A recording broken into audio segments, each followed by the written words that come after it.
everybody. This is Mr. Pulgarin, and I want to welcome you to the second podcast. It's exciting to be back for this second podcast. By popular demand, there was so much demand after the first one that I just had to create a second one. Well, I want to thank all the students for watching the first one and for completing the assignment. Now, let's get started with the second one. Well, the topics that are going to be discussed in this second podcast include the age of exploration. We're also going to look at Christopher Columbus's journey to America. We're also going to look at the conquistadors, the Spanish explorers. And lastly, we're going to finish off by looking at the French explorers. Let's begin. Well, as you guys know, that in class we began by the age of exploration by thinking about a topic of what it would be like to travel to a new planet. What would be the risk, that means like the dangers, and what would be the benefits of traveling to a new planet. Now, if you look at this planet right over here, this is called Pulgarin land. And you've been selected along with 12 other Colombians to travel to this new planet. Now, you have no idea what to expect.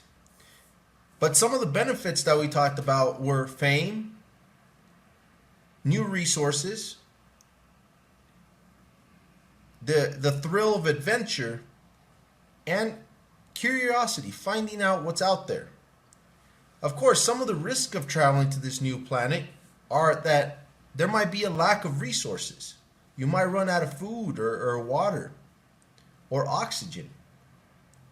There could be strange creatures. They could be friendly or they could be malicious. Also, the unknown. You don't know what's out there. And also the long, arduous journey.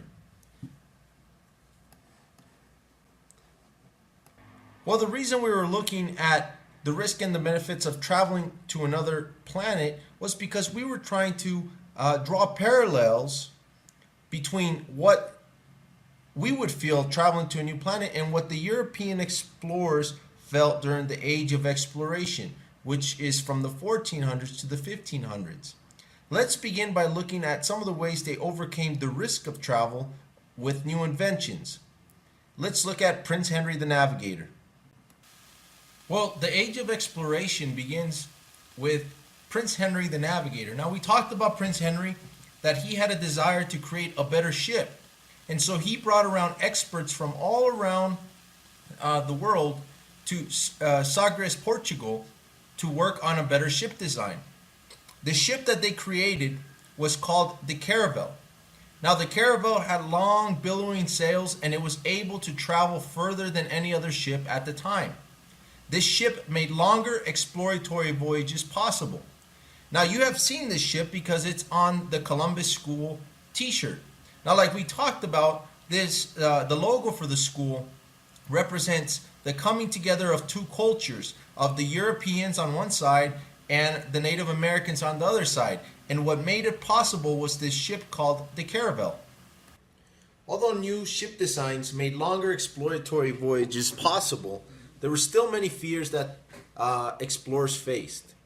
For starters, there was many that had the misconception that the world was flat. They believed that you could physically fall off the edge of the earth. That's why they stayed close to land and to parts that they had been previously explored. Another of the fears was the maps of the time. The maps of the time were wonderfully imaginative. They showed Europe at the center and many sorts of monsters all over the map. Of course, sailors, fearful of these monsters and of these misconceptions, stayed close to land, thus not venturing very far. Apart from the two fears discussed, another problem facing those early explorers was a limitation in the navigational instruments of the time. Sailors navigated by studying the location of stars. And during storms, for example, when clouds blocked the stars, sailors had nothing to guide them. The most famous star is the North Star. This star shines brightest in the sky and can easily be seen by and could easily be seen by the sailors. Now let's look at the explorer Christopher Columbus. Christopher Columbus was born in Genoa, Italy in 1451. As a boy, Columbus spent a great deal of time on the docks watching the ships load and unload. His whole life revolved around the sea. And at age 14, think about that, at your age, Columbus went to the sea. Now, Columbus had become convinced that the world was not flat, that actually the world was round. And he believed that by sailing west, he could reach India in a much shorter amount of time.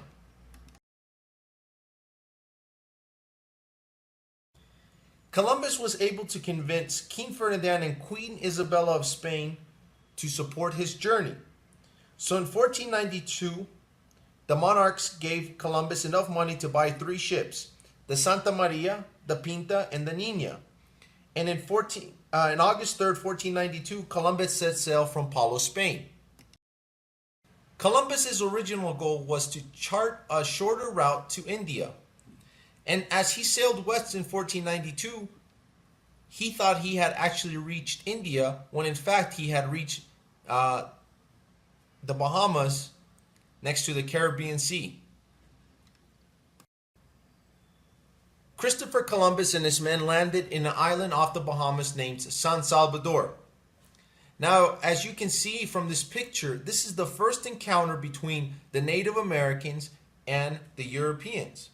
Some people have called this picture the clash of cultures because obviously they look like 2 different sets of people meeting for the first time. Now, after this landing, the world would never be the same for the Native Americans. However, Columbus made 3 other voyages to the New World he had found.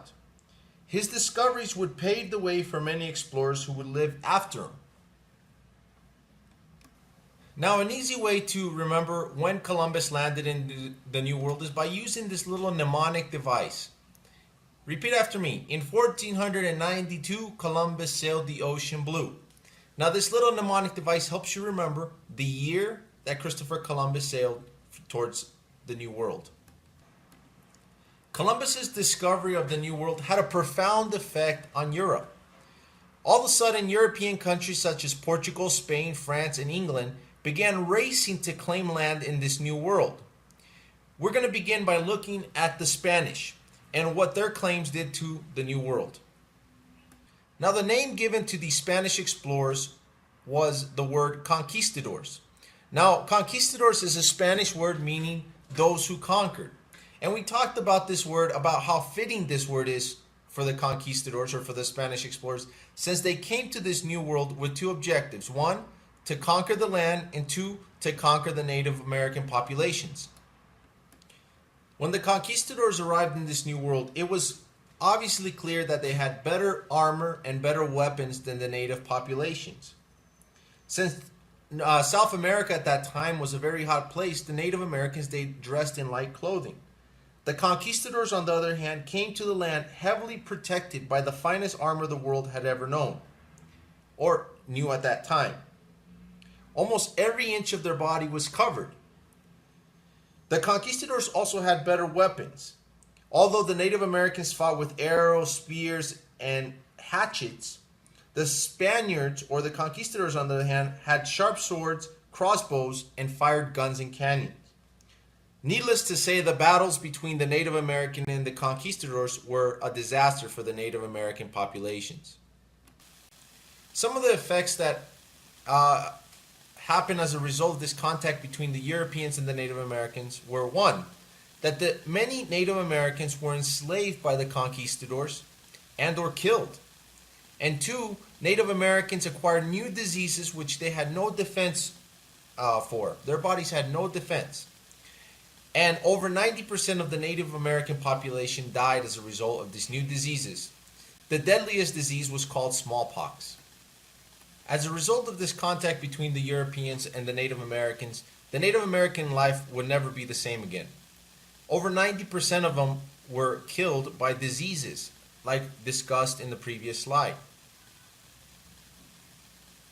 Like discussed earlier, Christopher Columbus's journey to the New World had an impact on Europe.